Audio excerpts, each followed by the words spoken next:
Boa noite a todos. Pai universal, fonte de toda vida e bondade, agradecemos por todas as bênçãos que nos concedes diariamente, muitas das quais sequer percebemos. Obrigada pelo dom da existência, pelo cuidado invisível que nos guia e pelas oportunidades de crescimento que encontramos ao longo do caminho. Pai amado, pedimos que fortaleças nossa fé para que possamos caminhar confiantes, mesmo em meio às incertezas. Dá-nos a sabedoria e o discernimento necessários para enfrentarmos os desafios da vida diária com coragem, paciência e humildade. Que possamos aprender com cada dificuldade e compreender que até nas tribulações há oportunidades para a evolução espiritual. Concede-nos a paz que Jesus tão amorosamente nos ensinou, aquela paz que nasce do Espírito e que nos sustenta em todas as circunstâncias. Que essa paz transcenda fronteiras e toque o coração de todos os teus filhos, onde quer que eles estejam. Pai eterno, suplicamos que as guerras cessem e que a harmonia e o amor fraternal possa prevalecer, aliviando o sofrimento de tantos mortais ao redor do planeta. Guia-nos sempre no caminho da verdade, do amor e do serviço ao próximo. Que possamos ser instrumentos da tua luz na terra, colaborando para a realização do teu reino. Assim seja. Amém. Amém. Obrigado, Su. Boa noite, pessoal. Para quem eu não falei ainda, Lilian, Cristiane, Egli. Quem mais? Lúcia, Maria eu já tinha falado, Irineu, Sidney, Antônio. Bom, eu tinha Boa falado para noite. os outros. Boa noite. Bom, hoje nós vamos falar do documento, então, que trata da ressurreição de Lázaro. E é um documento muito bonito e cheio de ensinamentos e coisas intrigantes. E o mais importante desse documento aí, eu acho que é justamente o feito de que o tempo de Deus é diferente do nosso tempo. E que nós temos que aprender a ser pacientes e observar as coisas que estão à nossa volta para perceber muitas vezes que o Pai nos dá muito mais do que nós pedimos, embora a gente sempre tenha, quando pedimos, uma expectativa tão alta que a gente acaba se esquecendo de prestar atenção nas outras coisas. Muito bem, boa noite, Angela. Eu vou colocar o documento, então, Boa noite. Boa noite a todos. para a gente ler. E, claro, precisamos aí de um voluntário para Posso ler o começar. documento 68. Então, vamos lá, Sueli. Você só pode, por favor, aumentar um pouquinho? Que estou meio cega. Tá bom. Pronto. Uhum. A ressurreição de Lázaro. Pouco depois do meio-dia, Marta saiu ao encontro de Jesus quando ele apontava no cume da colina perto de Betânia. O seu irmão, Lázaro, estava morto há 4 dias e havia sido levado para o túmulo particular na extremidade do jardim ao final da tarde de domingo. A pedra à entrada do túmulo havia sido rolada até o seu devido lugar na manhã deste dia, uma quinta-feira. Quando mandaram a Jesus a informação sobre a doença de Lázaro, Marta e Maria encontravam-se confiantes de que o mestre tomaria alguma providência.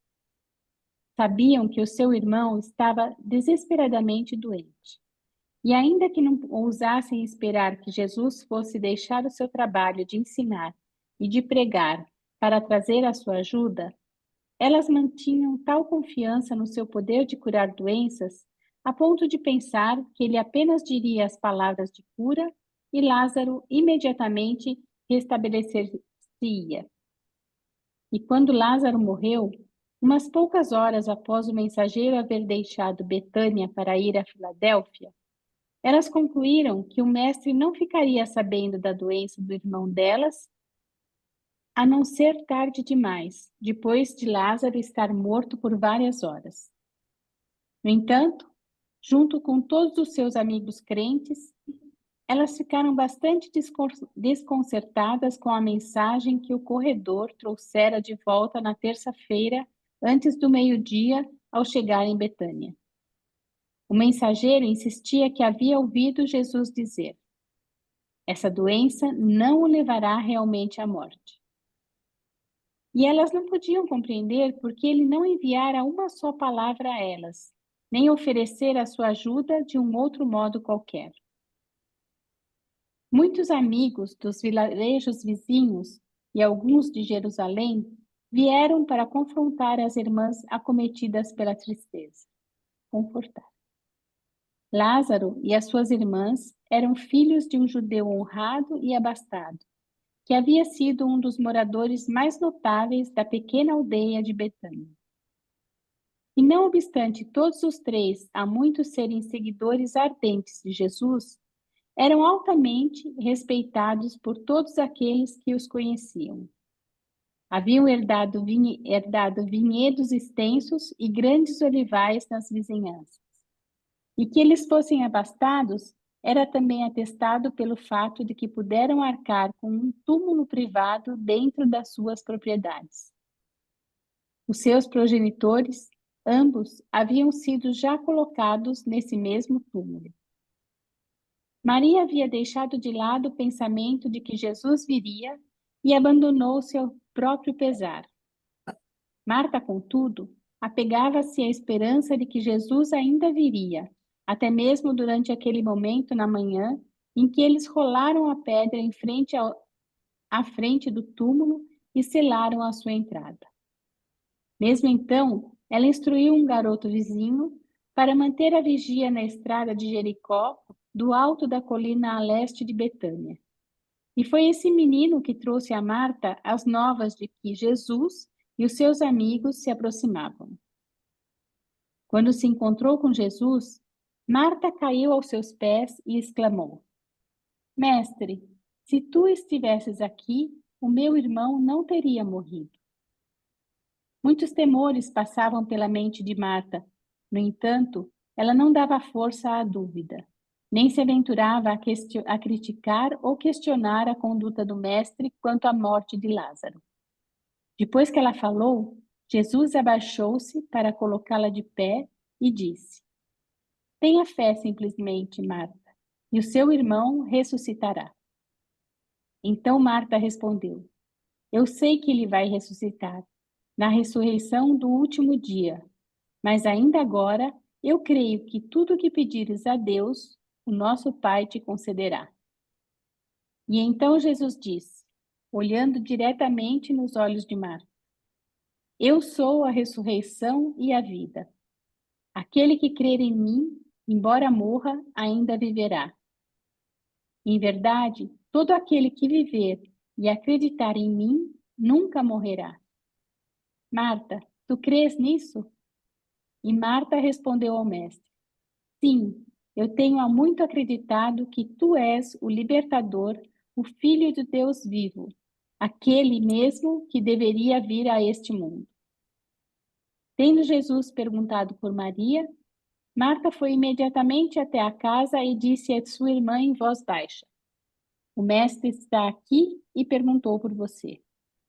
Quando Maria ouviu isso, levantou-se rapidamente e apressou-se para encontrar Jesus, que ainda permanecia distante da casa, no mesmo local em que Marta o havia encontrado inicialmente.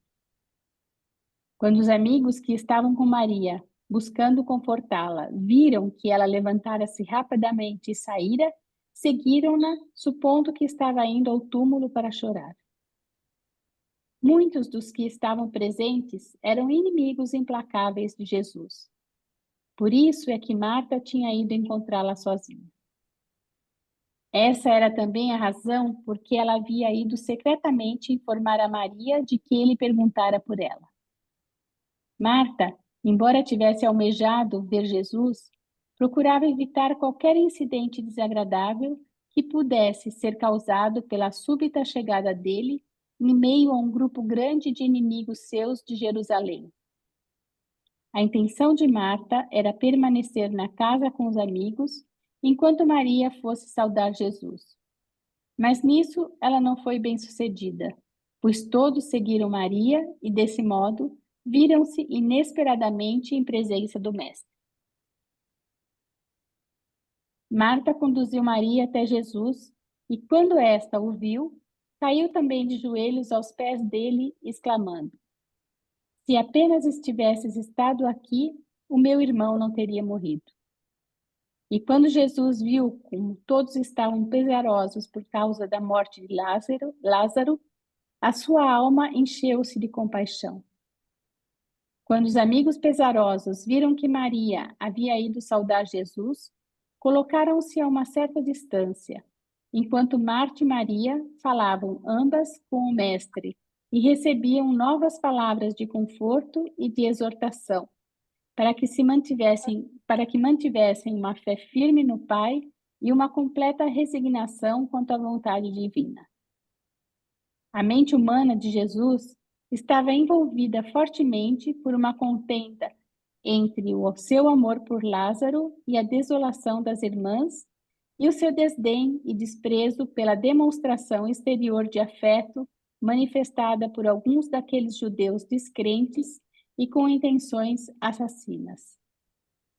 Jesus ressentia-se com indignação da exibição externa forçada de luto por Lázaro, da parte de alguns daqueles que se declaravam amigos, porquanto esse falso sentimento estava vinculado nos corações deles à inimizade bastante amarga que mantinham para com o próprio Jesus. Alguns desses judeus, entretanto, pareciam sinceros no seu luto, pois eram realmente amigos da família. Obrigado, Sussu. Muito bem, boa noite para quem eu não falei ainda, Roberto, César, Yara, Sandra, Boa noite, Hélio, Henrique. acho que eu já tinha Boa falado noite, para boa ela. noite. Boa noite, Boa Henrique. Boa noite, pessoal. Boa noite, Boa noite, Pedro. Roberto. Muito bem, alguém quer tecer algum comentário sobre a chegada de Jesus à casa de Maria e Marta, logo após a morte de Lázaro? Na verdade, não foi bem logo após, né? Porque Jesus chegou na casa de Maria e Marta numa quinta-feira, mas Lázaro havia morrido no domingo, né? Então, nós já estávamos 4 dias depois da morte de Lázaro. Muito bem. Alguém quer falar?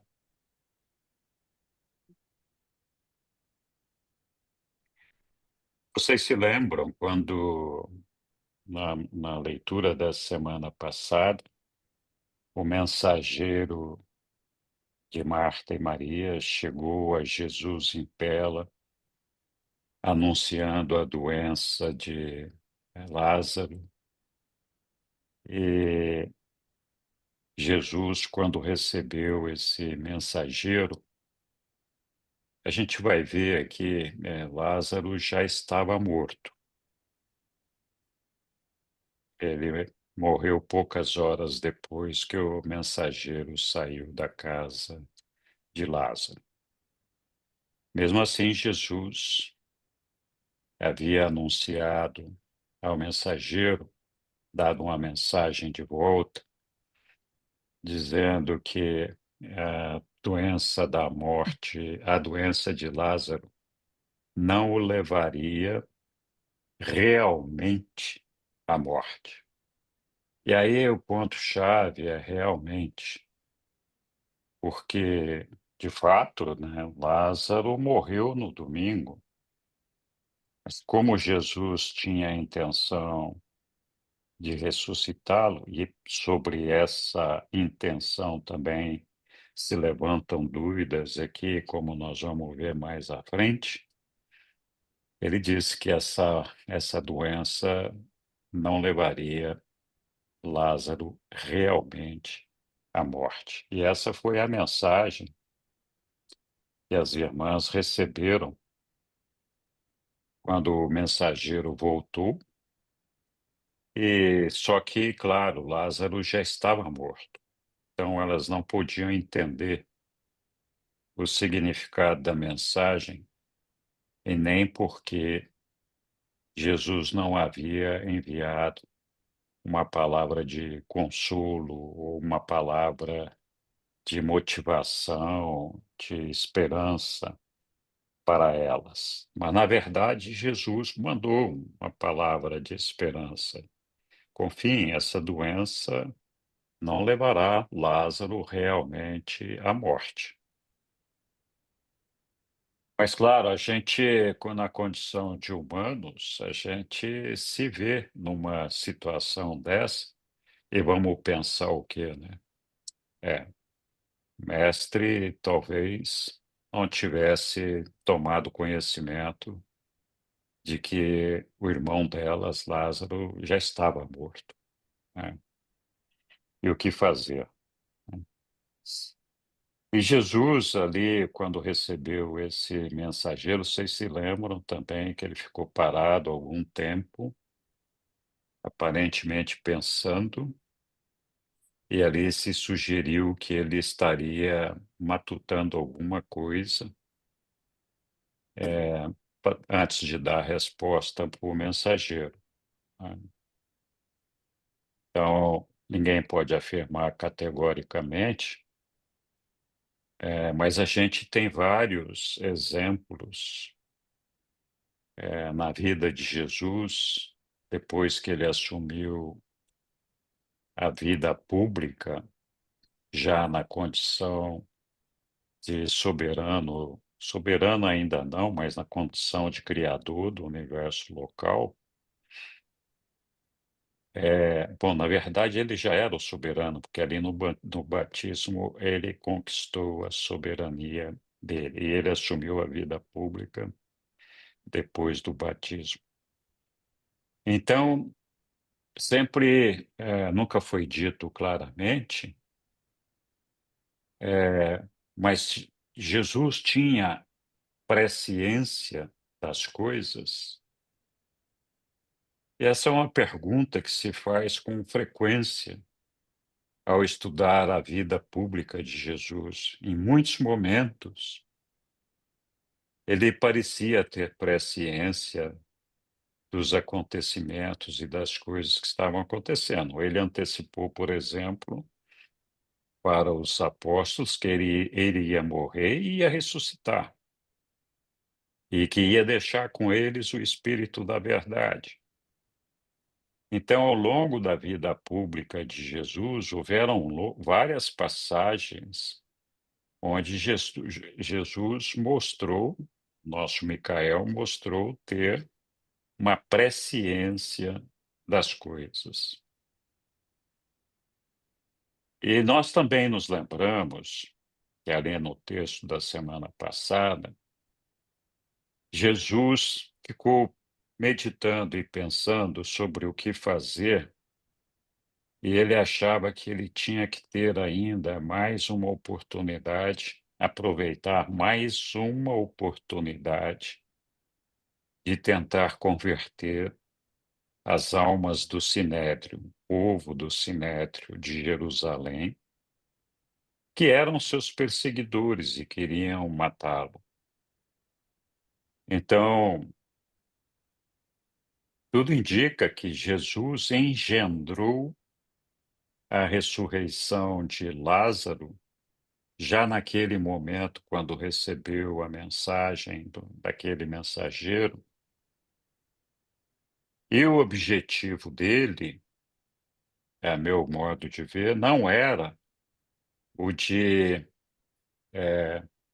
trazer Lázaro à vida, porque ele era um amigo pessoal de Lázaro e achava que Lázaro não podia morrer, tinha que ficar mais algum tempo.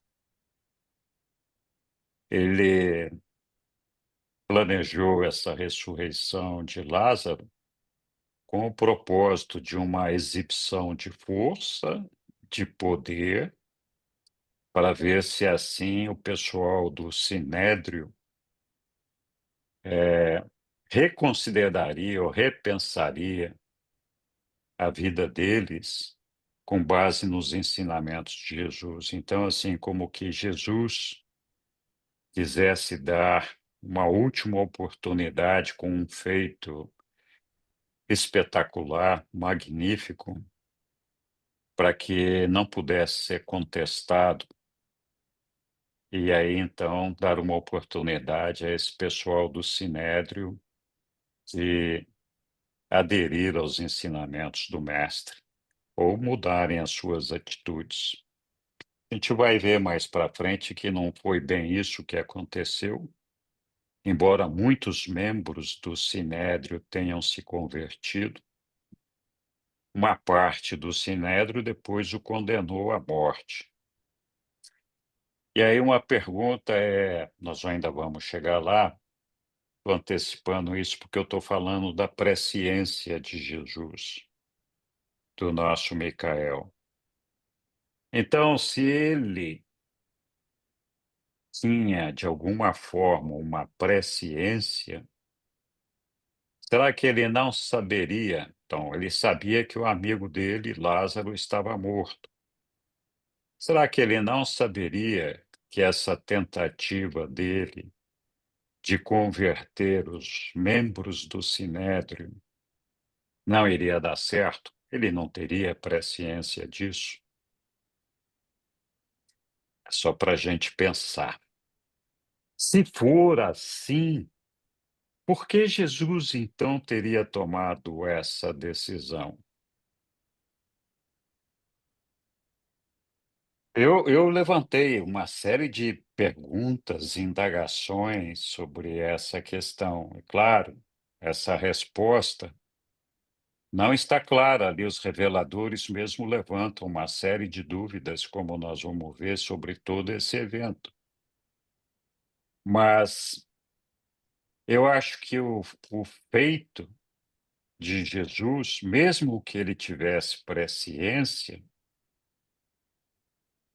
assim como o nosso Pai tem presciência e o ajustador está lá nos habitando, será que o nosso Pai não sabe quem de nós vai dar certo ou não vai?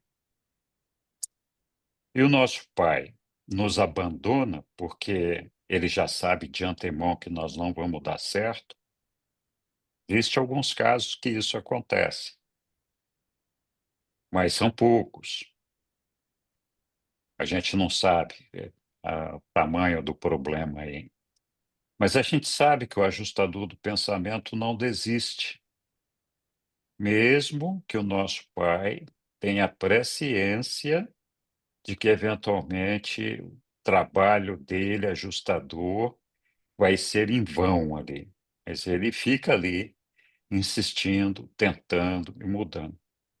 Então, não seria o mesmo caso de Jesus se ele tivesse presciência do que ia acontecer com os membros do Sinédrio? Talvez Jesus tenha tomado essa decisão não só para converter os poucos do Sinédrio que se converteram, mas também para nos mostrar que nós não podemos desistir. É nosso trabalho,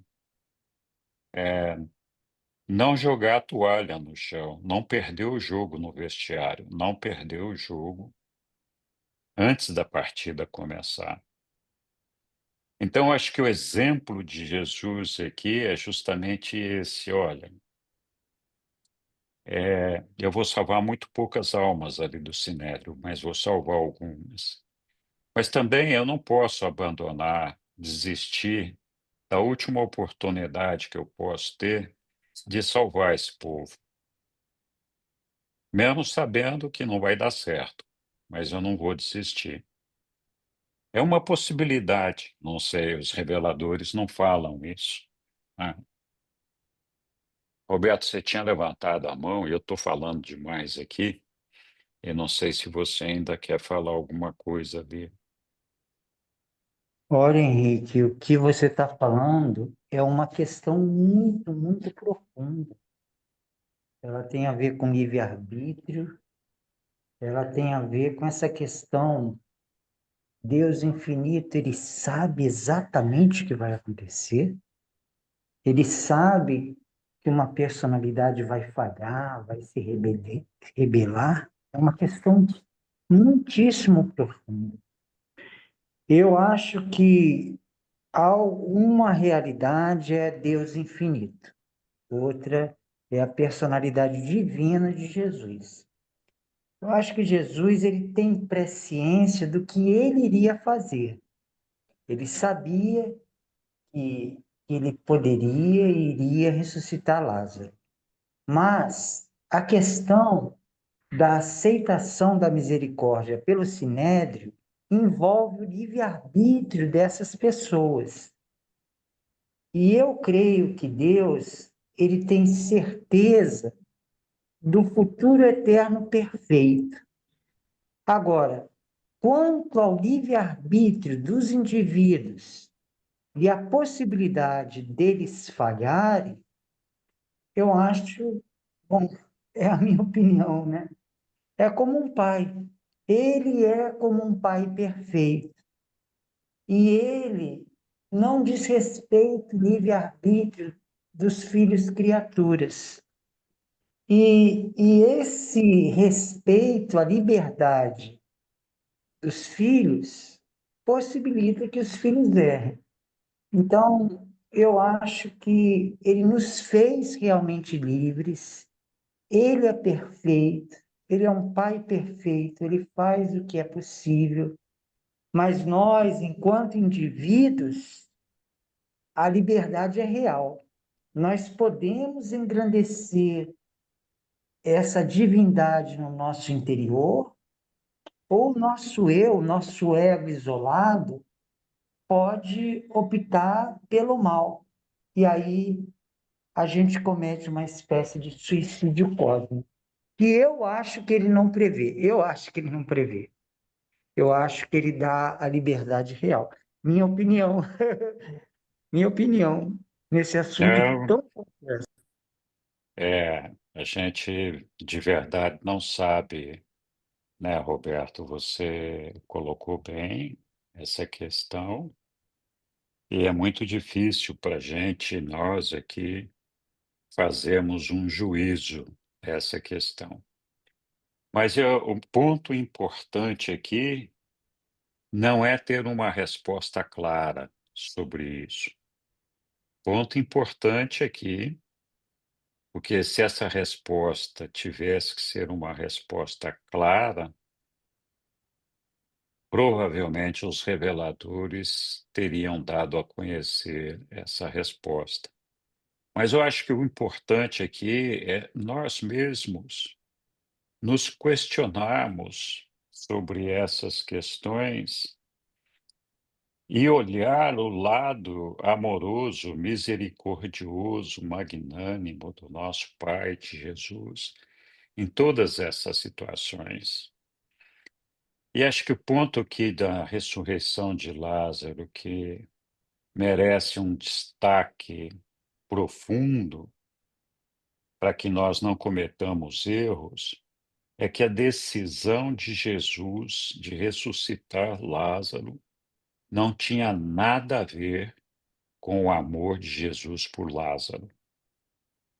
Não foi essa a razão da ressurreição de Lázaro.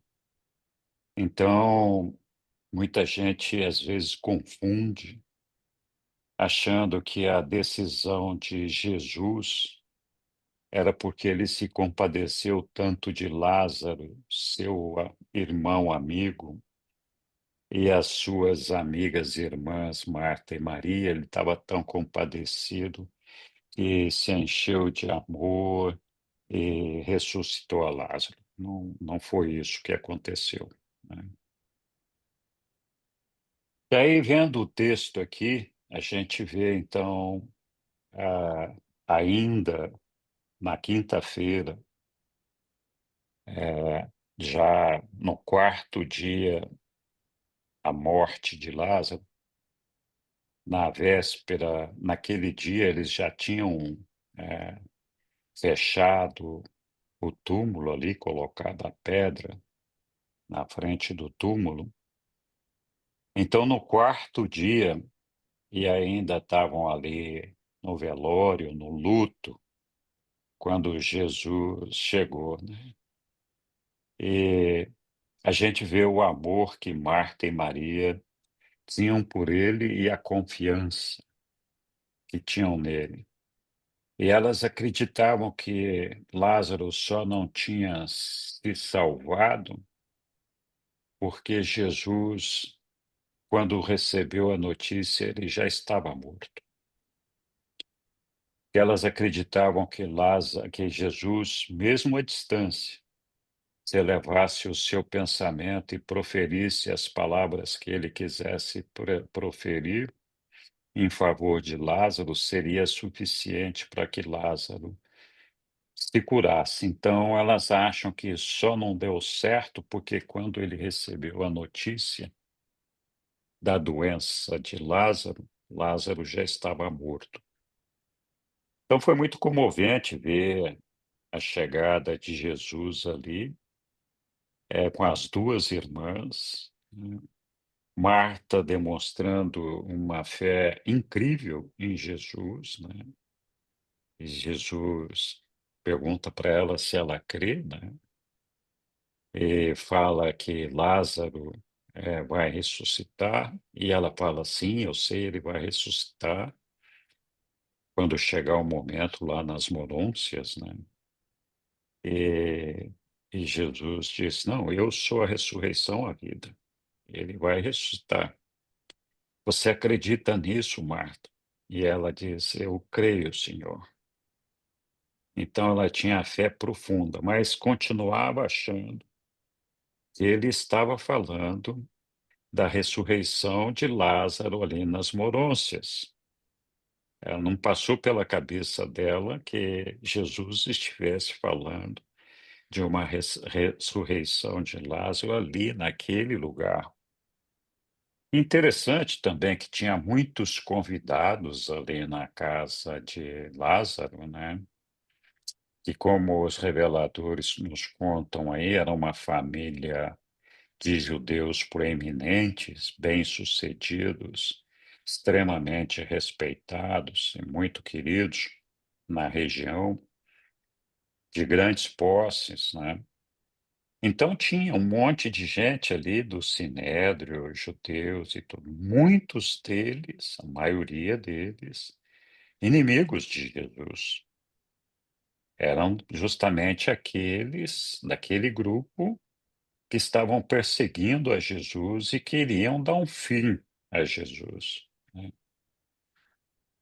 Então foi uma saia justa ali para as meninas, né, Marta e Maria, para tentar contornar e evitar que houvesse qualquer tipo de confusão ou de complicação com a chegada de Jesus, porque elas sabiam que Jesus era odiado por algumas daquelas pessoas que estavam ali na casa delas para aquele momento de luto, né.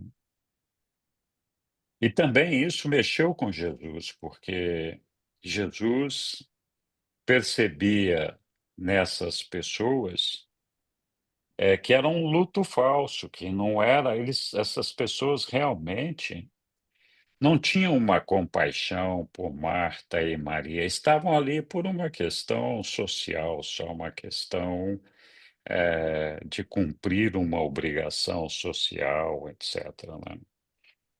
Então, Jesus ficou muito aborrecido com isso, né, com a falsidade dessas pessoas que estavam ali. E qualquer semelhança com os nossos dias de hoje é mera coincidência, mas acontece, né. Então, muito interessante esse evento todo. E aí nós estamos falando aqui da presciência de Jesus,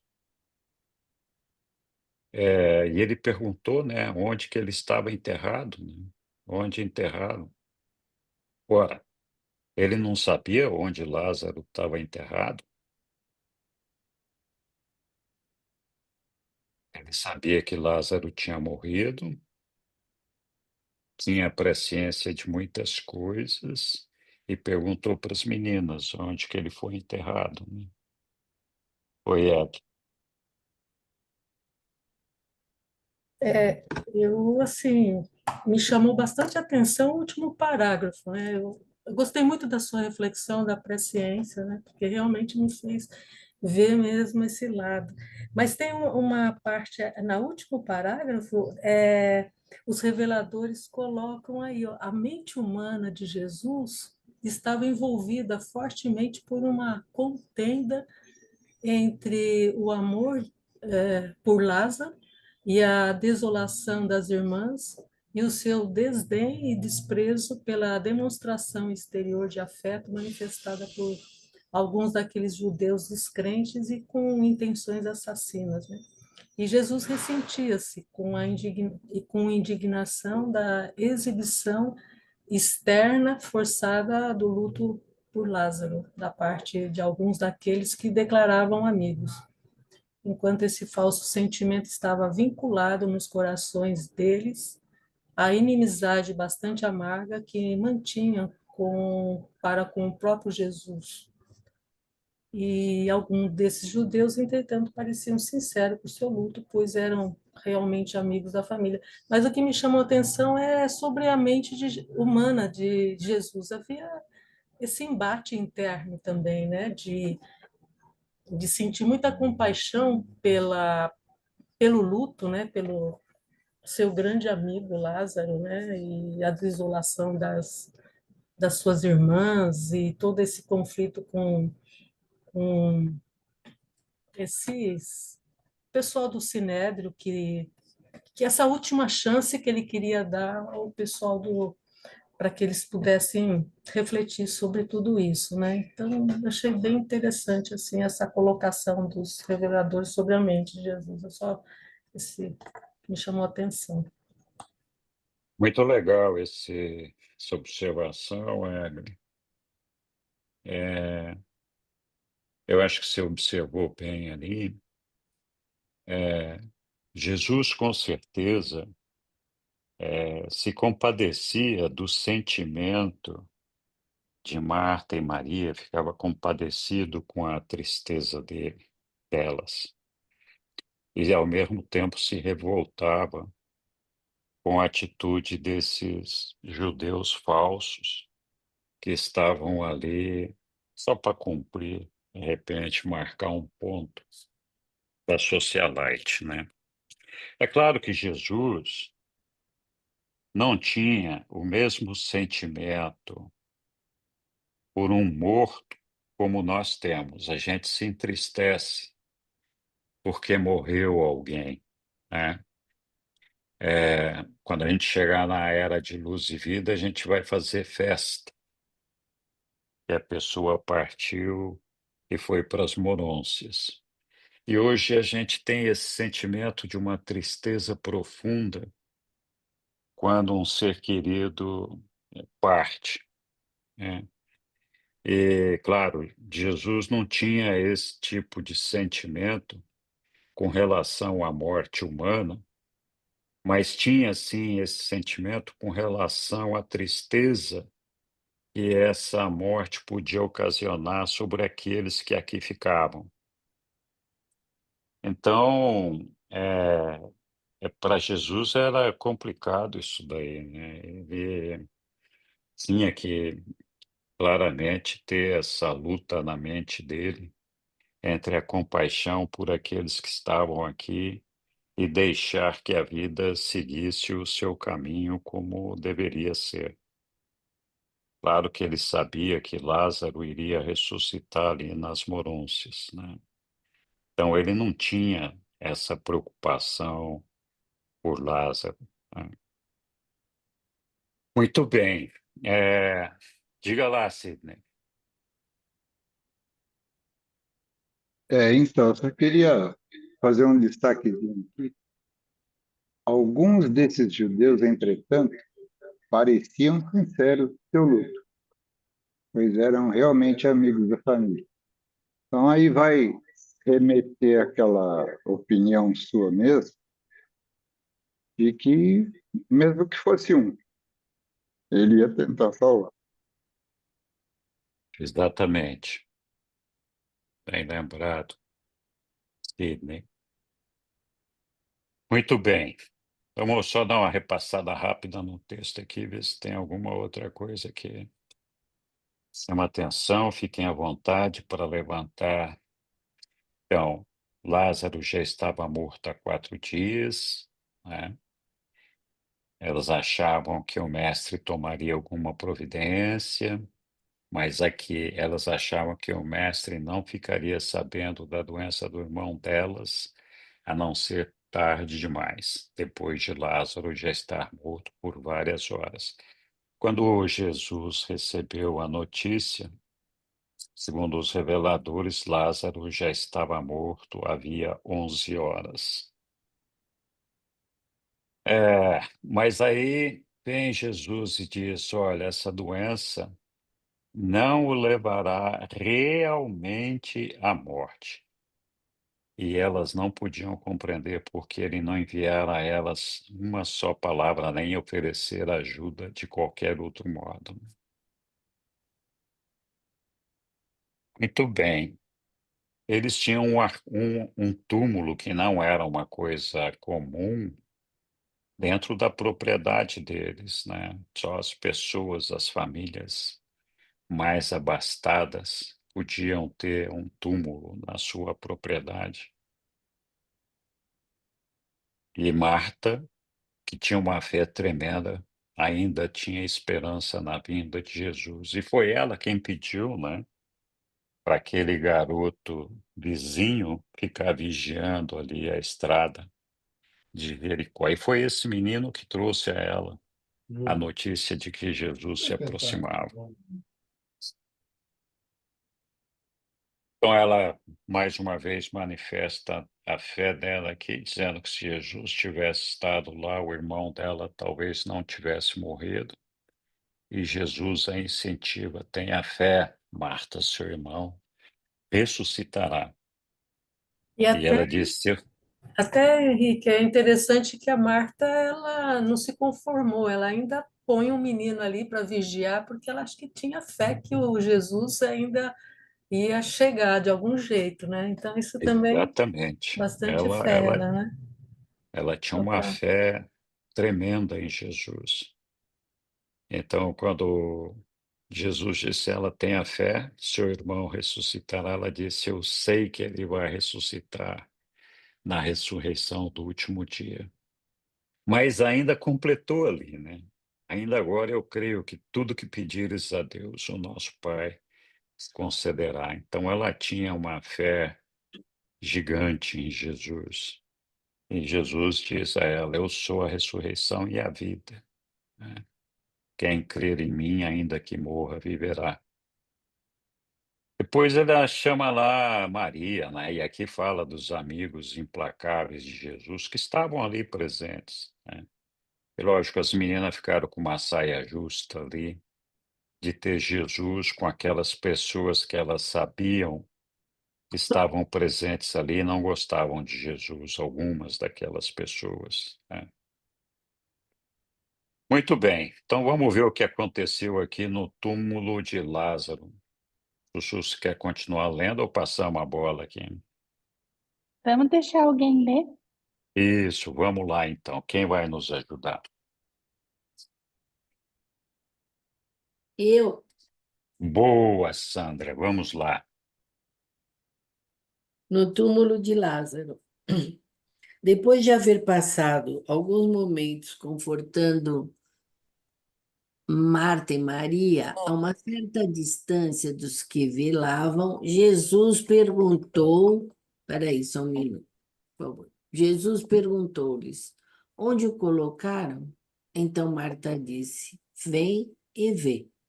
E enquanto em silêncio acompanhava as duas pesarosas irmãs, o mestre chorou. Quando os judeus amistosos que o seguiam viram as suas lágrimas, um deles disse: Vê como ele o amava? Será que ele abre os olhos dos cegos? Não poderia ter impedido esse homem de morrer? Nesse momento, eles postaram-se de pé diante do túmulo da família, uma pequena caverna natural, num declive e sob uma saliência de rocha que aflorava até uns 10 metros de altura na extremidade do jardim. É difícil explicar às mentes humanas o porquê do pranto de Jesus. Ainda que tenhamos acesso ao registro das emoções humanas e aos pensamentos divinos combinados de Jesus, tais como registrados na mente de seu ajustador personalizado, não estamos de todo certos sobre a causa real dessas manifestações emocionais. Estamos inclinados a acreditar que o pranto de Jesus tenha ocorrido por causa de um certo número de pensamentos e de sentimentos que passaram pela sua mente naquele momento, tais como ele sentiu uma compaixão genuína e entristecida por Marta e Maria, e mantinha um afeto humano, real e profundo pelas duas que haviam perdido o irmão. 2. Ele estava com a mente perturbada pela presença da multidão que lamentava, alguns com sinceridade, outros meramente por fingimento, e sempre se ressentia dessas manifestações exteriores de luto. Jesus sabia que as irmãs amavam o irmão e que tinham fé na sobrevivência dos crentes. Esses sentimentos conflitantes talvez expliquem as emoções dele ao se aproximar do túmulo. 3. Jesus hesitou verdadeiramente em trazer Lázaro de volta à vida mortal. As suas irmãs realmente necessitavam dele, mas Jesus lamentava ter de trazer o seu amigo de volta e levá-lo a experimentar a perseguição amarga a qual ele bem sabia. Lázaro teria de suportar, em consequência de ter sido ele aquele que foi submetido à demonstração, a maior de todas, do poder divino do Filho do Homem. Perfeito. E agora podemos relatar um fato interessante e instrutivo. Embora essa afirmativa desenrole-se como um acontecimento aparentemente natural de assuntos humanos, paralelamente ele traz algumas luzes muito interessantes.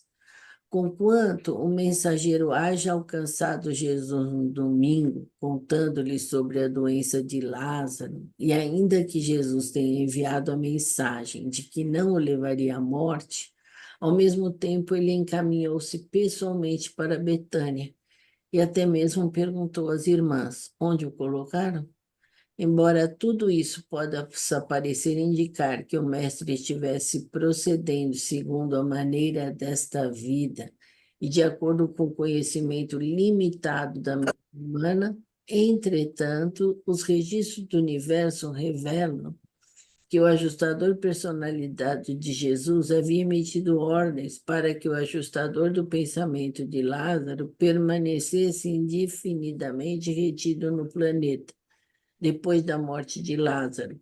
O que é registro dessa ordem foi feito 15 minutos antes do último suspiro de Lázaro. A mente divina de Jesus teria sabido, mesmo antes de Lázaro haver morrido, que ele o ressuscitaria dos mortos?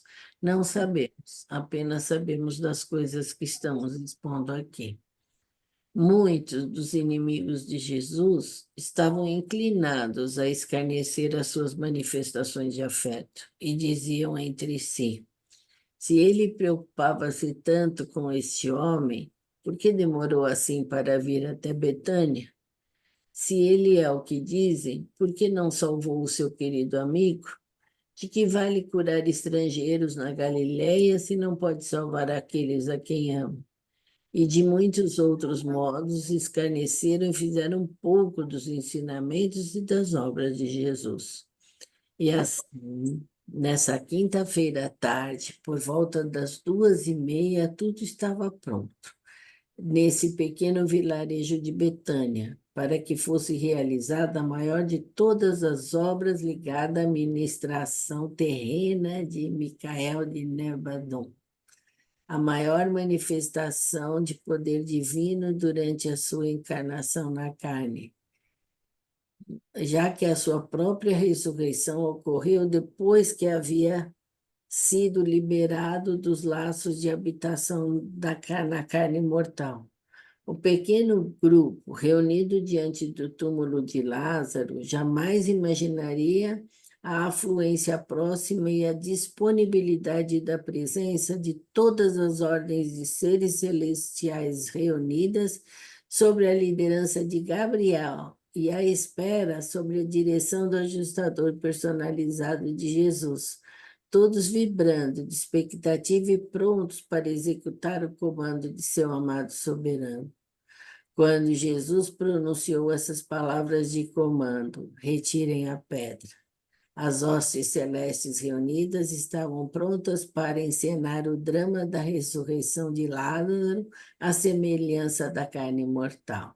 Esta forma de ressurreição envolve dificuldades de execução que em muitos transcendem a técnica usual da ressurreição das criaturas mortais, na forma moroncial, e requer um grande número de personalidades celestes e uma organização muito mais ampla de recursos do universo.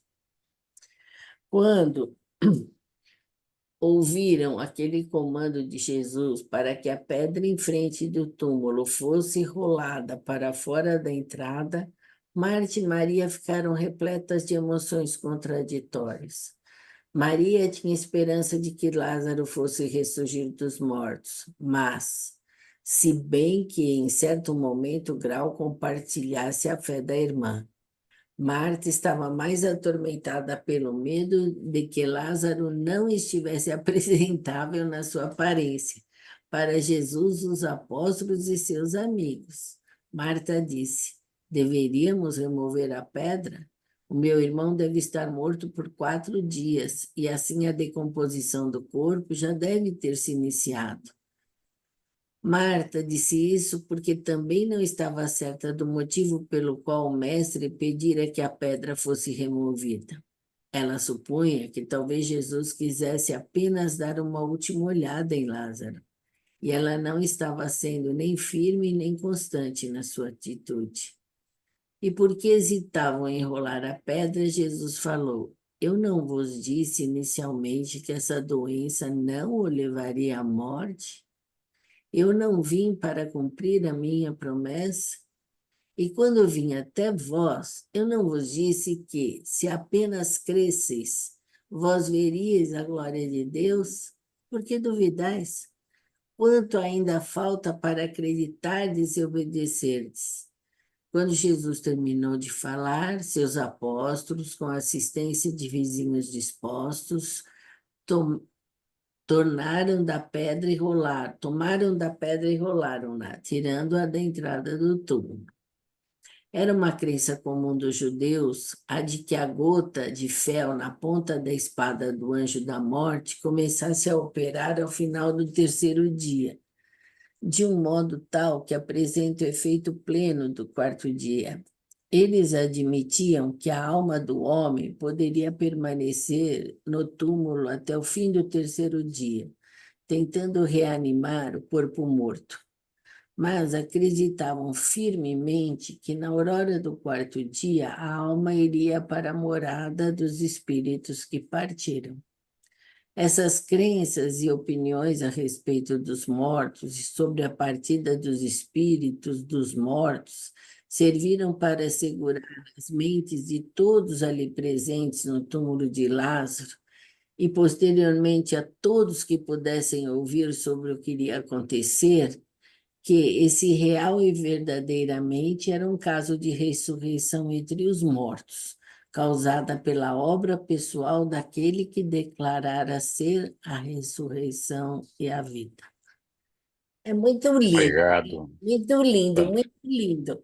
Agora, deixa eu falar uma coisa que é assim, ó. Essa que a gente estava conversando agora, quando ele fala no terceiro item aí, que ele faz uma afirmação, Jesus, posso repetir, por favor? Pode, claro. Jesus hesitou verdadeiramente em trazer Lázaro de volta à vida normal. As suas irmãs realmente necessitavam dele, mas Jesus lamentava ter de trazer o seu amigo de volta e levá-lo a experimentar a perseguição amarga, a qual ele bem sabia. Lázaro teria de suportar em consequência de ter sido ele aquele que foi submetido à demonstração, a maior de todas, do poder divino do Filho do Homem.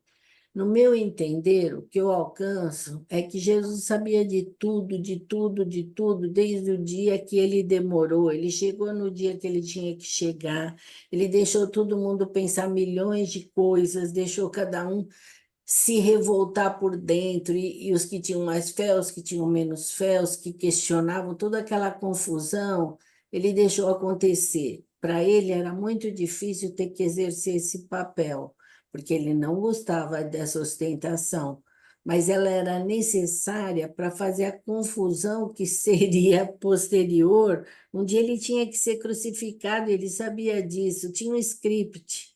E ele seguiu by the book. Nós temos um acordo. Então, meu pai, às vezes é difícil cumprir a proposta, mas eu tenho uma missão nesse planeta, né? E eu tenho que viver as emoções humanas para ver como que um homem daqui, desse planeta, elabora todo esse processo. E fazer tudo isso olhando de fora com a força que ele tinha. Brincar, não é para qualquer um, né? Mas isso me respondeu um pouco o que estava sendo questionado antes. Não sei se é assim, mas foi o que eu pensei enquanto eu estava lendo. Que a gente concorda, eu pelo menos concordo com o que você está colocando, Sandra. Mas é sempre uma concordância pessoal, porque os reveladores não falam claramente todos os detalhes da coisa, eles deixam ali para a gente pensar, né? Então, lembra que nós falamos ali um fato importante, relevante, para a gente não se equivocar sobre os motivos que levaram Jesus a ressuscitar Lázaro. Ele, na verdade, ficava muito entristecido e preocupado com o fato de ressuscitar a Lázaro, porque sabia das consequências que Lázaro teria que enfrentar depois de ressuscitado, quando ele, Jesus, abandonasse este mundo. E a gente vai ver mais para frente aqui que foi isso mesmo, né? Lázaro foi largamente perseguido, ele teve que fugir e tudo mais. Então, de fato, é uma situação interessante que nos faz pensar sobre muitas coisas. Jesus, quando se retirou nos seus 40 dias após o batismo, ele decidiu que ele não usaria o poder dele para assentar como o Filho de Deus aqui na terra, e também não usaria as hostes celestiais que o acompanhavam por todo lado. Então, essa era uma decisão que Jesus tomou logo depois do batismo dele, quando ele trabalhou no seu retiro para construir na sua mente a maneira como ele deveria conduzir a sua vida pública na divulgação do reino de Deus. E as decisões foram essas: não usar a força do seu poder de criador e não usar as forças celestes que o acompanhavam. Mas, tinha um porém, todavia, a não ser que o pai dele assim o desejasse. certo. Então a gente vê ali, Jesus claramente, para mim pelo menos, nesse episódio, ele agiu seguindo a vontade do pai dele, que era É, isso que acontecesse. Então, a gente vê ali que o ajustador do pensamento personalizado de Jesus, vocês se lembram quando Jesus foi batizado, o ajustador de Jesus saiu da sua mente, foi a Divinitum e recebeu uma personalidade do Pai lá no paraíso, lá em Divinitum, e voltou. E a partir daí já não mais habitou a mente de Jesus, senão que o acompanhou o tempo todo. E Jesus transferiu naquela oportunidade o comando das hostes celestes para esse ajustador do pensamento. Vocês se lembram disso? E esse ajustador disse a ele: Ó, eu vou fazer exatamente do jeito que você está me pedindo. Essas hostes não vão realizar nada sem a minha permissão, a menos que você ou nosso Pai assim o desejem. Mas lembrou Jesus também, cuidado com a questão do tempo, eu não controlo o tempo, nem Jesus controlava o tempo, né. Então, se for uma questão sujeita ao tempo, eu não tenho como evitar isso aconteça. Então, o controle do ajustador do pensamento estava diretamente ligado a tudo aquilo que não alterasse as forças, da natureza, as forças naturais da nossa vida. E quando teve aquele milagre, por exemplo, que a gente chama de milagre, mas Jesus diz que não foi, da conversão da água em vinho nas bodas de Canaã, eles explicam ali que o que houve foi uma aceleração do tempo. Não houve uma violação das regras naturais. Então, assim, a uva teria sido plantada, as plantinhas cresceram, deu os frutos, colheram as uvas, fizeram o vinho, encheram os vasos de vinho. Tanto foi uma sequência natural, só que acelerada no tempo. Então, aquele evento é um evento que escapou ao controle do ajustador do pensamento de Jesus, que não controla o tempo, para ele o tempo não existe, e do próprio Jesus, que também para ele o tempo não existe. Então, este caso da ressurreição de Lázaro era diferente.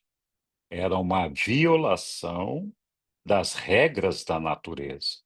Então, como assim? Morreu o sujeito, agora você vai botar o cara de pé de novo? Que negócio é esse? Então, essa é uma violação das regras da natureza. E que, para Jesus e para seu ajustador do pensamento, só deveria acontecer se fosse da vontade do nosso Pai Celestial. E por isso eles assim decidiram. É claro, Jesus e o ajustador tinham uma comunicação fluida e constante com o Pai do paraíso, e, portanto, eles sabiam exatamente o que eles queriam e o que o Pai esperava que eles fizessem. E aqui os reveladores nos contam que o ajustador personalizado de Jesus deu ordens ao ajustador de Lázaro para que ele não abandonasse a área quando Lázaro morresse, ficasse por aqui. Vocês se lembram que quando a gente morre, imediatamente mesmo, o nosso ajustador do pensamento parte para Divinitum e aguarda o momento da nossa ressurreição para vir se encontrar de novo conosco ali nas Morôncias. Ou seja, ele recebeu o ajustador de Lázaro a ordem do ajustador personalizado de Jesus, que é o supervisor de todos os ajustadores de Urântia, para que ele permanecesse aqui, não fosse para Divinity, quando da morte de Lázaro. Então, de fato, isso foi feito 15 minutos antes de que Lázaro tivesse morrido. Então, será que só o ajustador do pensamento tinha presciência disso, ou Jesus também tinha presciência? Ele se comunicava fluidamente com seu ajustador personalizado, assim como ele se comunica fluidamente com o seu Pai do paraíso. O tempo não existe para ele. Então, ele se faz presente onde ele quer, no momento que ele quer. Então, esse fato, mais uma vez, antecipa, né, a ideia, dá uma ideia de que Jesus, assim como o seu ajustador, tinha uma presciência da morte eminente de Lázaro, porque Lázaro não havia morrido ainda quando recebeu a ordem de permanecer aqui. Foi 15 minutos antes da morte de Lázaro, não havia morrido. Então, eu suponho que tanto Jesus como o ajustador do pensamento sabiam que ele ia morrer. E quando a mensagem chegou para Jesus, Jesus já sabia que ele estava morto. Essa é a maneira como eu entendo lendo o que está escrito aí, né? Os reveladores não afirmam categoricamente isso, mas está nas entrelinhas ali.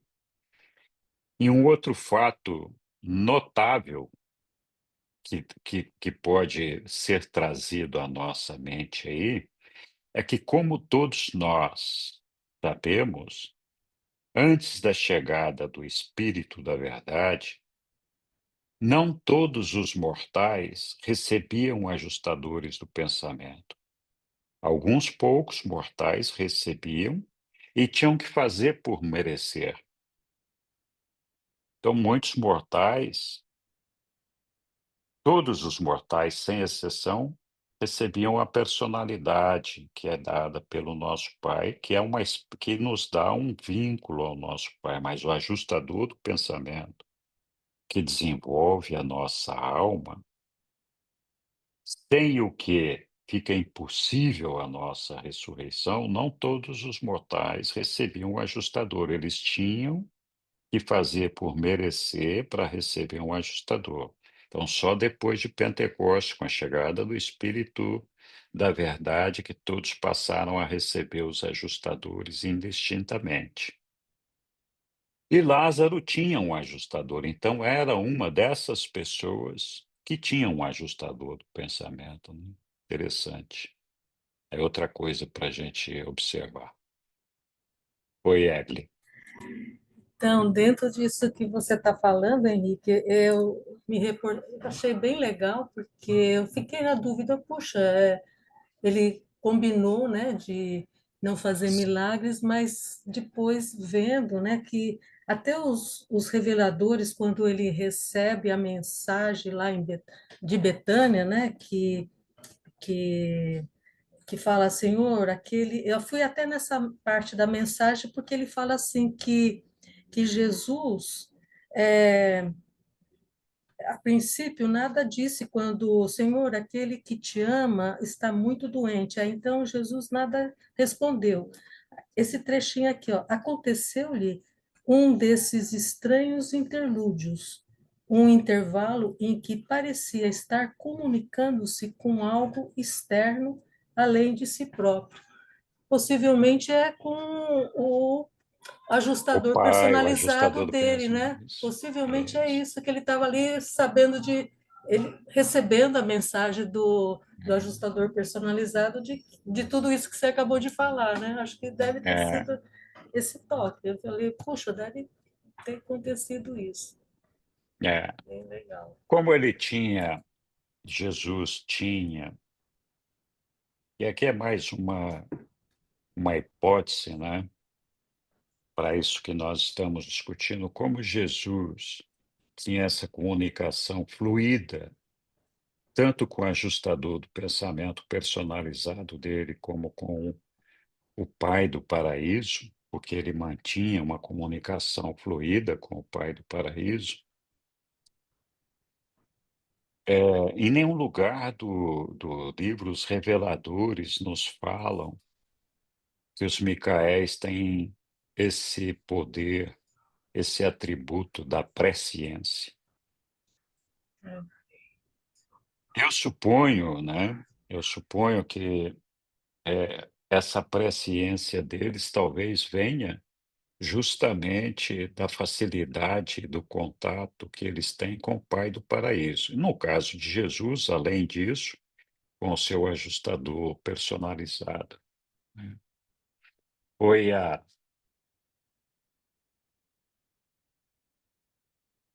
tá com o microfone fechado, Yara. Eu estou fantasiando um pouco, porque, na verdade, eu não estou compreendendo o que possa ter ocorrido, mas procurando pensar com o que você transcorreu aí, né, do texto, o ajustador de Jesus, tendo dado um comando para o ajustador do pensamento de Lázaro permanecer aqui, é isso mesmo, né? Isso.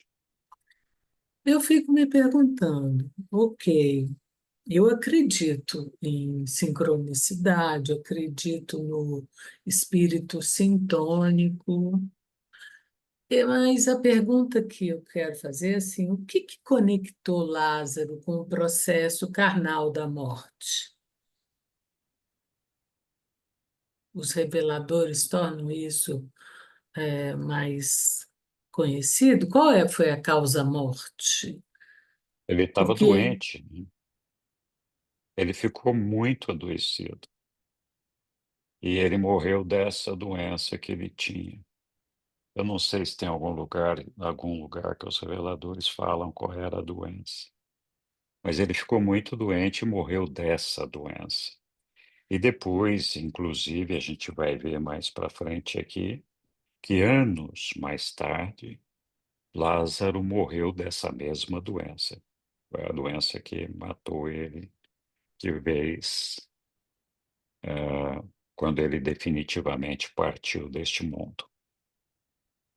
Então ele interessante isso, né? Porque, é, assim, eu fico levantando, talvez pela falta de lógica, assim, para mim, é que o espírito de Lázaro, ele teve um processamento, mesmo tendo adoecido, né? E esse adoecimento teria levado aquele estado ali de morte. Eu fico pensando que o espírito dele estava vivo. Ele não foi enterrado, depois foi enterrado no terceiro dia. Isso era procedimento com as mortes quando aconteciam? não, ele morreu dessa doença. O Lázaro não tinha um espírito, ele tinha um ajustador do pensamento que não estava fusionado a ele, né? Como Então, todos nós temos um ajustador do pensamento.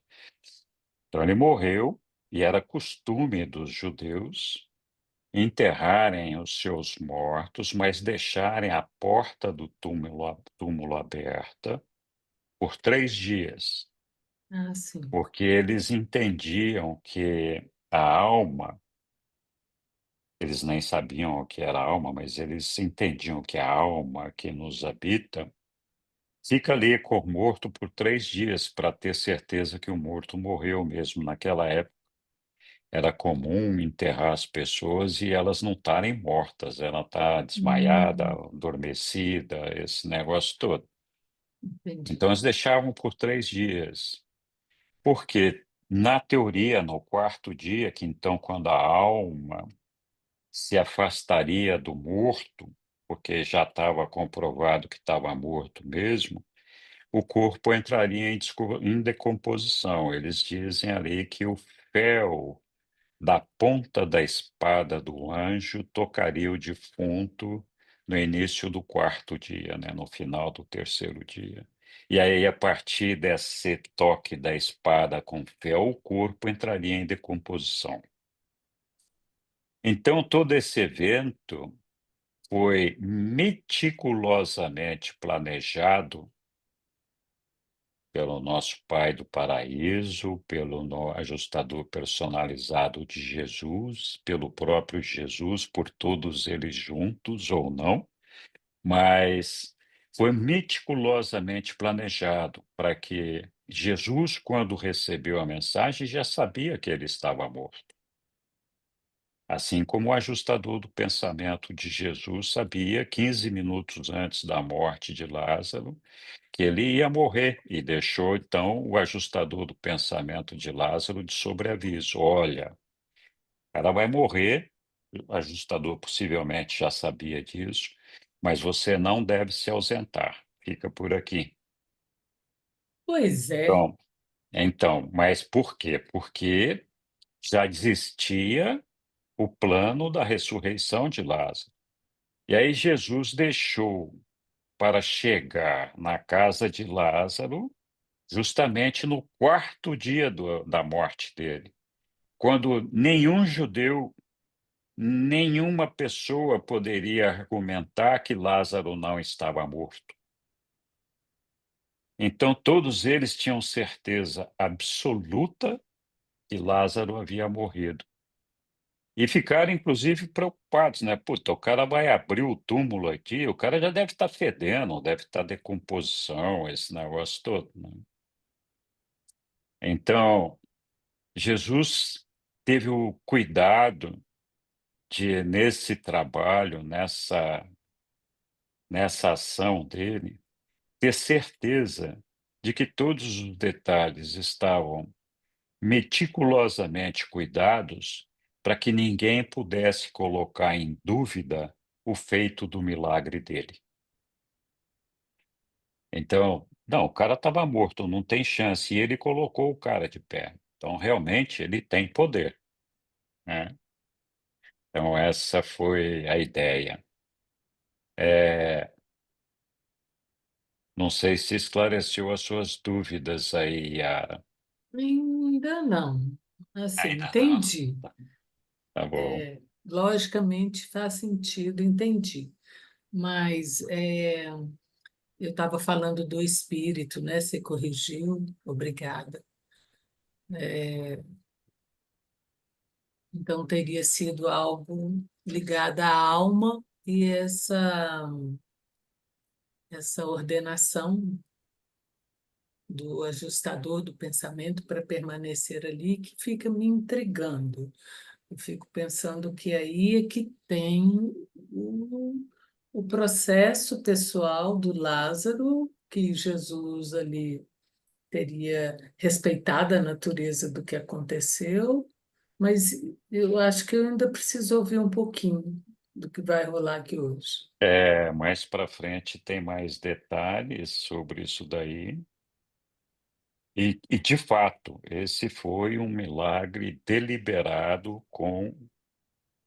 que sobrepassou, alterou o curso normal da natureza.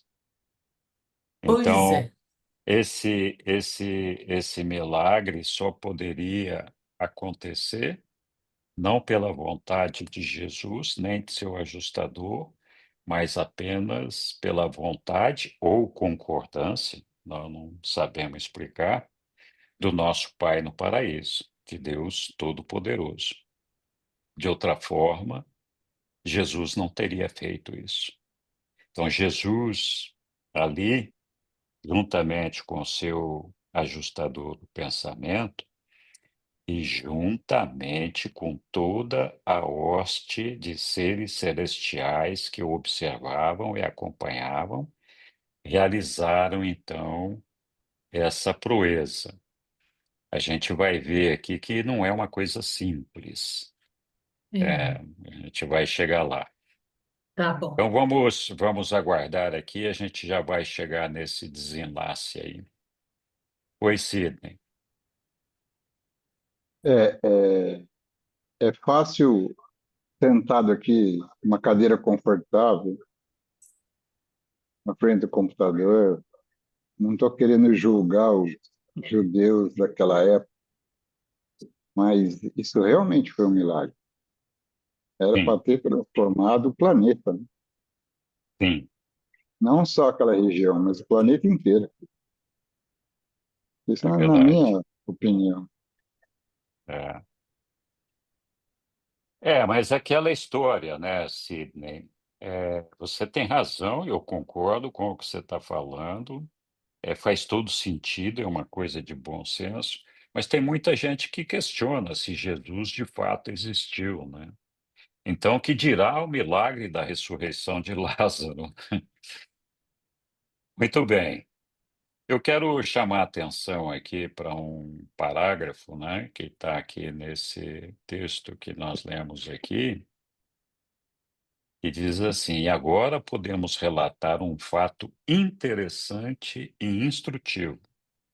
Embora esta narrativa desenrole-se como um acontecimento aparentemente normal de assuntos humanos, paralelamente ele traz algumas luzes muito interessantes.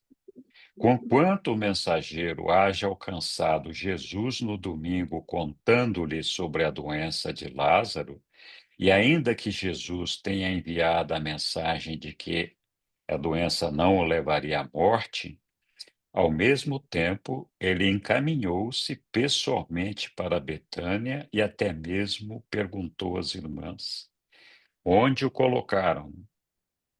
Embora tudo isso parece indicar que o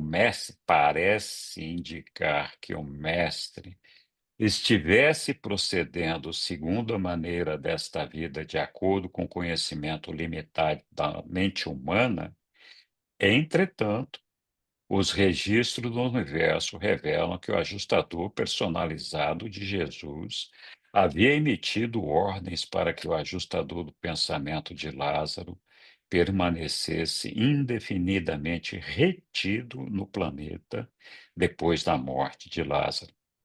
E que o registro dessa ordem foi feito 15 minutos antes do último suspiro de Lázaro. Para mim, assim, não é isso que está escrito aí, mas para mim fica claro que Jesus tinha ciência que Lázaro estava morrendo, o ajustador do pensamento dele tinha ciência que ele estava morrendo, e eles já tinham decidido ali 15 minutos antes, talvez um pouco antes até, já tinham decidido que iam ressuscitar Lázaro, porque que sentido faria pedir para o ajustador do pensamento de Lázaro ficar por aqui, né? Então, é isso aí. Muito bem. Eu não sei iPhone quem que é, mas está com a palavra. Sou É o eu. Antônio Carlos. Não, é a Angele, tá bom. Deixa eu entrar aqui na câmera. Então, eu tenho a impressão que todos nós temos o nosso dia de partida, né? Já predestinado. E que Lázaro realmente, né, estava morto, sim. E, como você disse, ele ainda não tinha o ajustador do pensamento para que Jesus pudesse já se comunicar entre eles, para que ele ressuscitasse no momento que ele fosse ter que fazer essa demonstração, né, de força e poder, para que o Sinédrio visse o quanto ele era realmente poderoso. E então eu sinto assim que Lázaro estava morto, sim. Como Jesus sempre, quando fez milagres, ele dizia: o Pai em mim é que faz a obra, né? Não sou eu que faço, é o Pai em mim. Então, eu tenho a impressão que naquele momento Deus realmente se apresenta nesse momento da ressurreição para que ele consiga fazer esse momento tão majestoso, tão grandioso, né? Para impressionar mesmo o Sinédrio e aqueles que realmente ainda estavam em dúvida do poder dele. Agora eu tenho uma pergunta para fazer, não sei se tem no livro de Urântia. Eu ouvi alguém me dizer que realmente o Lázaro estava morto, que Jesus realmente o ressuscitou. Mas como ele já estava predestinado a morrer naquele período, né, naquele dia, então esse milagre realmente foi feito, mas que ele não viveu muito tempo depois. Então, eu queria saber se no livro de Urântia tem alguma colocação nesse sentido, que como ele tinha que morrer naquele período, naquele dia, naquela época, ele não viveu muito tempo depois, porque já era o momento da partida dele. Então, eu queria saber. Só isso. Oi, Angele. Olha, só antes de responder a sua pergunta, só vou fazer uma pequena correção aqui. Tá. Naquela época, os habitantes de Urântia não costumavam receber indistintamente o ajustador do pensamento. Então, algumas pessoas tinham o ajustador do pensamento porque tinham tido uma elevação espiritual que justificava receber o ajustador do pensamento. Lázaro era um desses crentes e ele recebeu o ajustador do pensamento, mas não todos os habitantes de Urântia naquela época recebiam. Então, a decisão da ressurreição de Lázaro só pode ter sido advinda do nosso Pai do paraíso. E talvez, Micael tenha feito, nosso Jesus tenha feito o pedido ao pai dele, dizendo: "Olha, eu acho que eu poderia fazer isso se você estiver de acordo", porque ele só faria isso com a concordância do pai dele, de outra forma ele não faria. Então, esse ato da ressurreição foi um ato que foi feito por uma deliberação do Pai do Paraíso ou por uma concordância do Pai do Paraíso, nós não sabemos, explicar, né. Com relação ao tempo de vida de Lázaro, não, ele viveu muitos anos depois de ressuscitado. Viveu muitos anos, ele morreu depois com 67 anos. Nessa época, ele tinha uma idade próxima da idade de Jesus. Eu não lembro agora se ele era 2 anos mais novo ou 2 anos mais velho. E Jesus aqui estava por volta de 36 ou 37 anos, né, não me lembro agora. Então, Lázaro viveu depois desse evento pelo menos mais 30 anos, né. Uhum. Teria que pesquisar as datas aqui para ver, mas não foi uma coisa assim rapidinha não. Mas ele teve que fugir, porque ele foi perseguido e o pessoal queria matá-lo. A gente vai ver isso aqui para frente. Muito Tá. bem, então vamos Bem, continuar aqui para buscar as respostas que nós ainda não tivemos.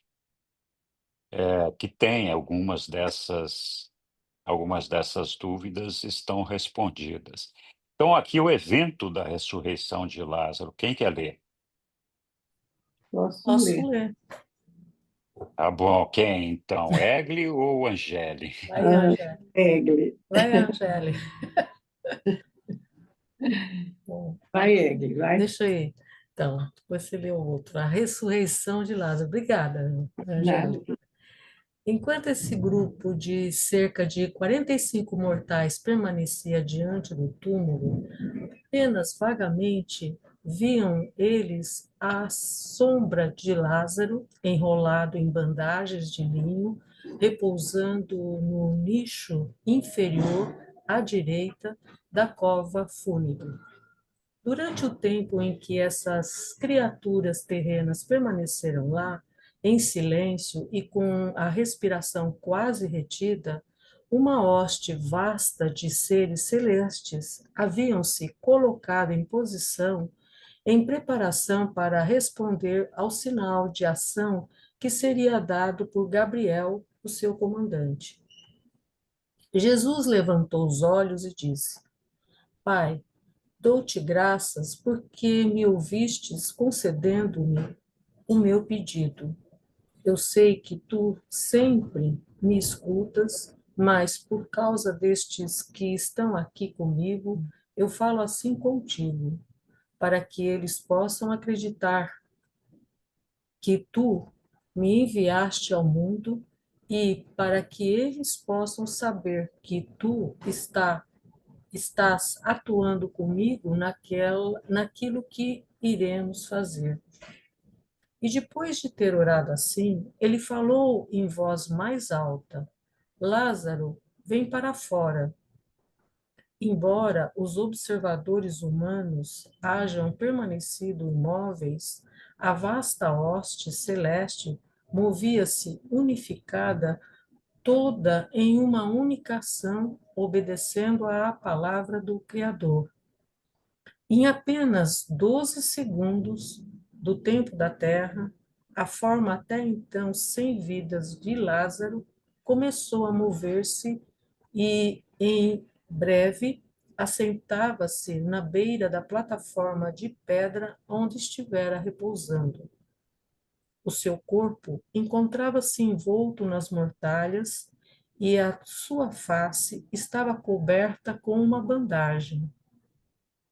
E enquanto Lázaro, vivo, permanecia de pé diante deles, Jesus disse: Desatai-o e deixai que ele se levante. Todos, exceto os apóstolos, Marta e Maria, fugiram dali para a casa. Estavam pálidos de pavor e tomados de espanto. Enquanto alguns ficaram lá, muitos se apressaram a ir para as suas casas. Lázaro saudou Jesus e os apóstolos e perguntou sobre o significado das mortalhas e por que havia ele despertado no jardim. Jesus e os apóstolos puseram-se de lado enquanto Marta contava a Lázaro sobre a sua morte, o enterro e a ressurreição. Ela teve de explicar-lhe que havia morrido no domingo e que agora havia sido trazido de volta à vida na quinta-feira, pois Lázaro estivera sem a consciência do tempo desde que adormecera na morte. Enquanto Lázaro saía do túmulo, o ajustador personalizado de Jesus, atual dirigente da sua ordem neste universo local, deu o comando para o ajustador de Lázaro, agora à espera, para que reassumisse a residência na mente e na alma do homem ressuscitado. Então, Lázaro, aproximou-se de Jesus e, com as suas irmãs, ajoelhou aos pés do Mestre para dar graças e oferecer o seu louvor a Deus. Jesus, tomando Lázaro pela mão, levantou-o, dizendo: Meu filho, o que aconteceu a ti será também experimentado por todos aqueles que acreditam nas boas novas do Evangelho, exceto pelo fato de que eles serão ressuscitados em uma forma ainda mais gloriosa. Tu serás uma testemunha viva da verdade daquilo que eu disse. Eu sou a ressurreição e a vida. Mas agora entremos na casa e tomemos algum alimento para os nossos corpos físicos. E enquanto caminhavam para casa, Gabriel dissolveu os grupos adicionais de hostes ali reunidas, ao mesmo tempo em que registrava o primeiro e último caso sucedido em Urântia, no qual uma criatura mortal havia sido ressuscitada à semelhança do seu corpo físico mortal. Lázaro mal podia compreender o que havia ocorrido.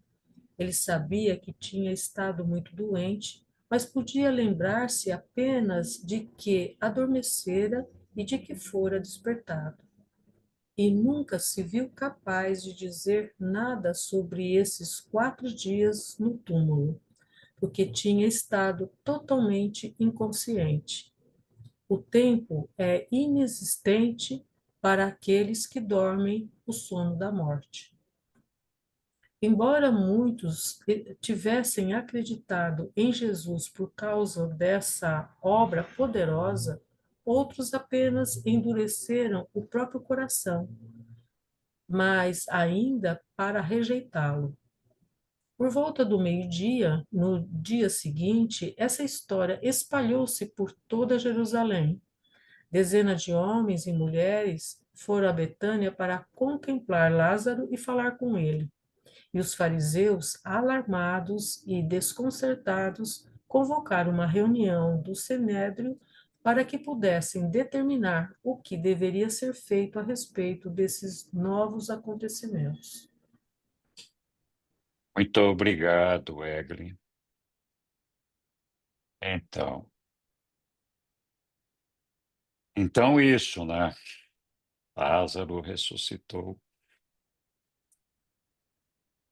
É interessante Imagina. que ele não durante todo esse tempo ele ficou no sonho da morte, né? Ele ficou inconsciente, não teve aquelas histórias que nós normalmente nós ouvimos muito de pessoas que entram num túnel, têm histórias, experiência, né, de morte e depois ressuscita assim durante 5 dias, 5 minutos, 10 minutos, às vezes essas experiências, mas o sono da morte. Fiquei, assim, achei bem legal isso, assim, que não tem muitas histórias, assim, que a gente fica Nos imaginando. documentos que falam da nossa morte, né, lá, e depois falam da ressurreição na morôncia, eles dizem, né, que quando a gente morre, a gente fica completamente inconsciente, não tem noção de tempo e nada, né? Então, a gente não sabe o que acontece. Oi, Sussuzinha.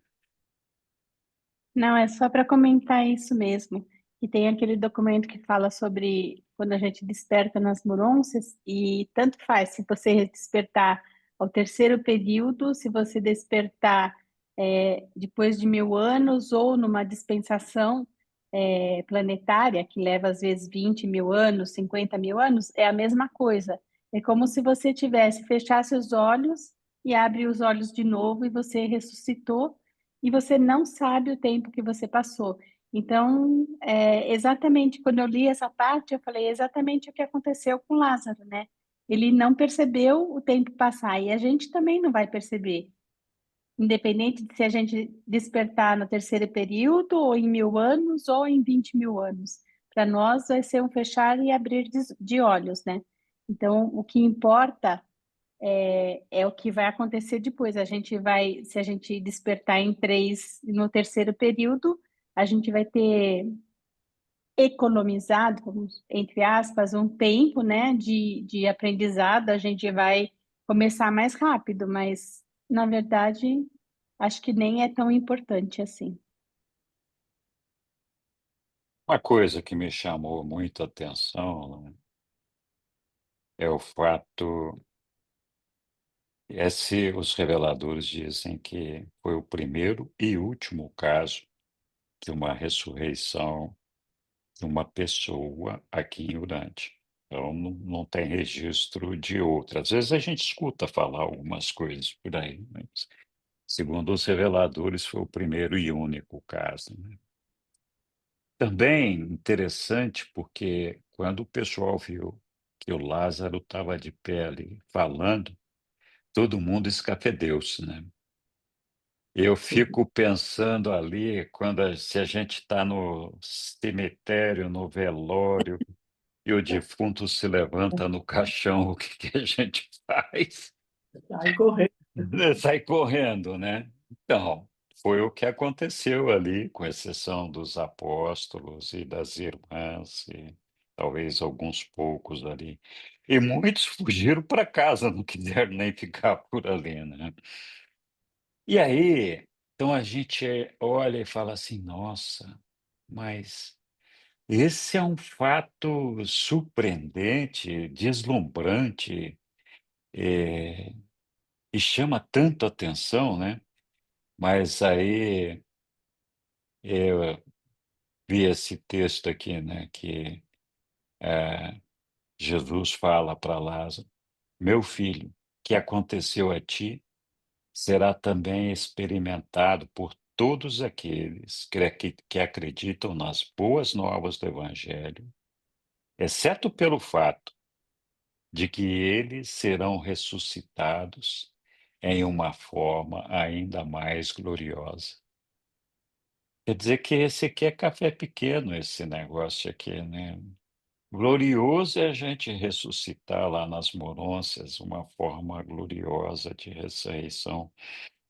Então, muito interessante essa passagem, né? Que é uma coisa que realmente quebrou a regra natural da vida, né?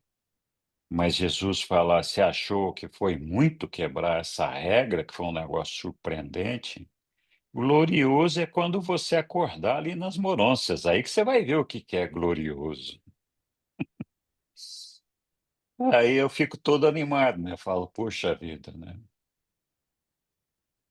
Outra coisa importante, eu não sei se nós já lemos aqui ou ficou para trás, vocês me ajudem a lembrar aí.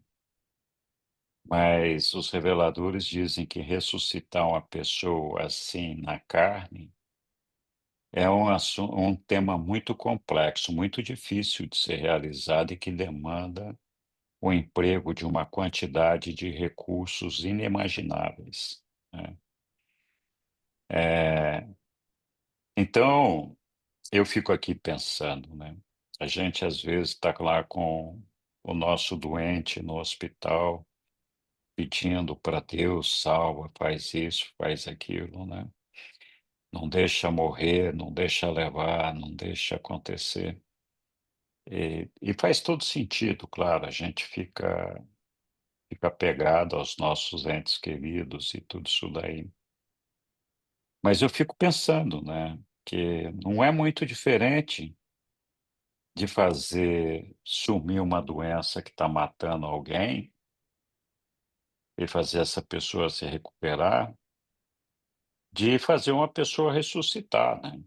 Então, se tiver a intervenção de Deus para interromper o processo da doença, é uma intervenção fora do natural.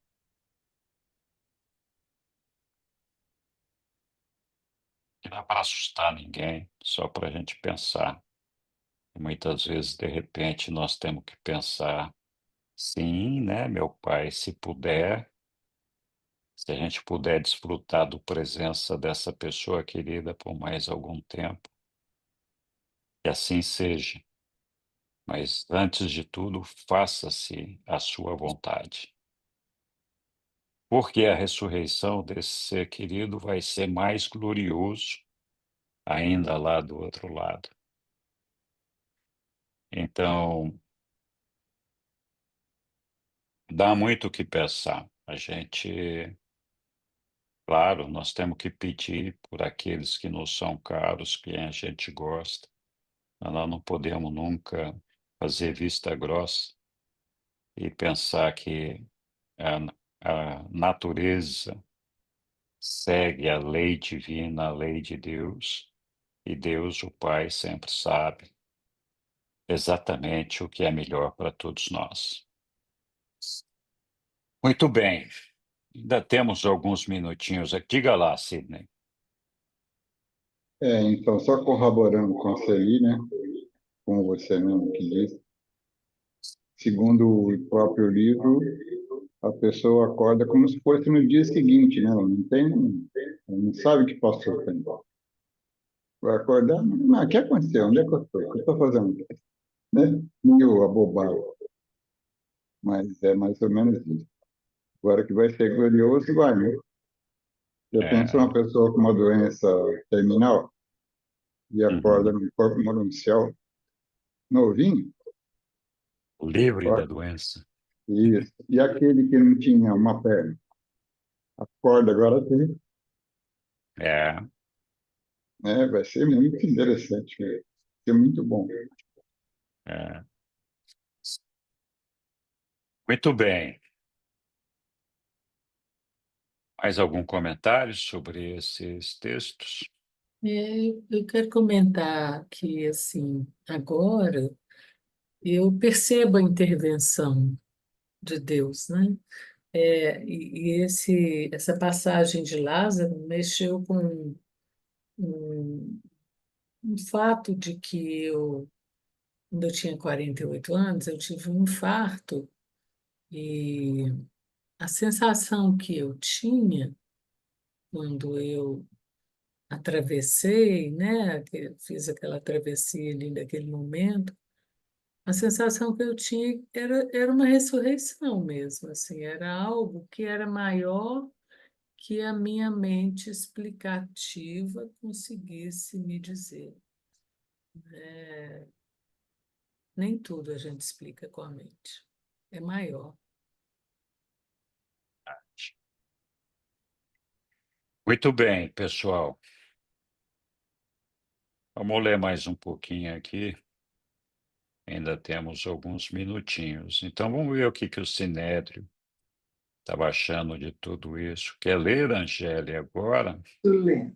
Só vou acender Então, uma. vai. Pronto, acendi um pouco mais de luz, vou ler pelo livro que eu acho melhor que o celular. Tá bom. Então, a 3, né? A reunião do Sinédrio.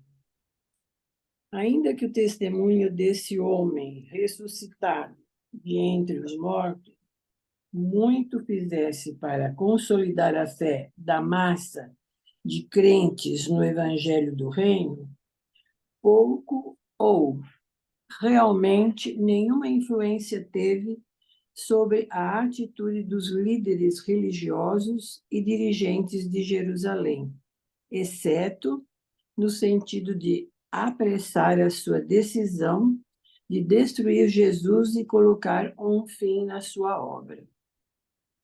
No dia seguinte, sexta-feira, por volta de 1 hora da tarde, o Sinédrio reuniu para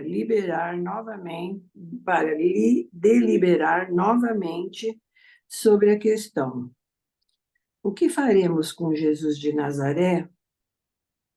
Após mais de 2 horas de discussão e de um debate acirrado, um certo fariseu apresentou uma resolução que pedia a morte imediata de Jesus, proclamando que ele era uma ameaça para todo o Israel e formalmente comprometendo o Sinédrio a decidir sobre a morte dele sem julgamento, desafiando assim a todos os precedentes.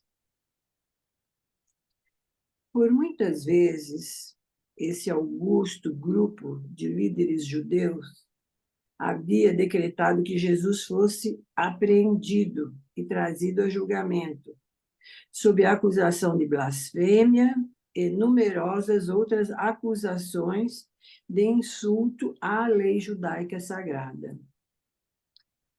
Uma vez anteriormente, haviam ido longe a ponto de declarar que ele devia morrer.